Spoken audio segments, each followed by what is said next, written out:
Hello everyone, and welcome to the HVBAN EP series training videos.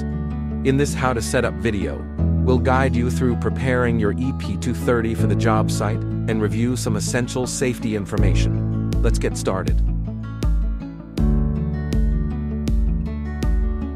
Before we start setup, let's cover some important safety tips for using the HVBAN sprayer gun.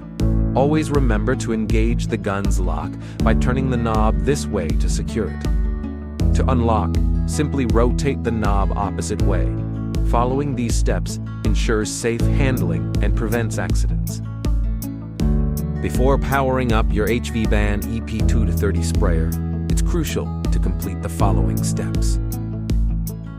First, verify that the siphon tube and return hose are properly connected and tightened.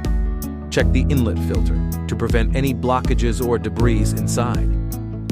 Then, using a wrench, attach the provided 15 meters of 1/4 4-inch airless spray hose to the sprayer's outlet fitting and secure it firmly. Afterward, connect the included airless spray gun to the spray hose and tighten both using 2 wrenches for optimal stability. Make sure the switch is in its off position and the pressure is at the lowest pressure position. Apply a little piston lubricant through the top 4 slots on the plastic faceplate, directing it towards the center onto the piston. This helps reduce wear on the seals. We recommend you to apply this before each spraying work. Finally, remove the tip guard. When setting up your sprayer, be sure to inspect the hose for cuts, leaks, abrasions, or bulges, as well as any damage or loosening of couplings.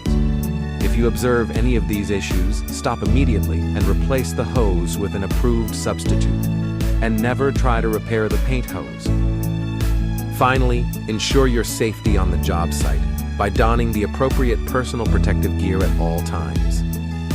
When painting, to prevent corrosion, clean the sprayer with water if it was used for water-based paints, or clean it with mineral spirits if it was used for oil-based paints. Before starting to spray, place the siphon tube in a container of mineral spirits or water and the return hose in a metal waste container. When setting up your sprayer, ensure it's connected to a grounded outlet. Rotate the prime valve to the prime position. Start the sprayer and aim the spray gun into a bucket to flush out the storage fluid loaded into the sprayer. Now shut down the sprayer and it is ready to work. Thanks for watching the HVBAN EP series setup video. If you have any questions, please refer to your user manual or contact us directly.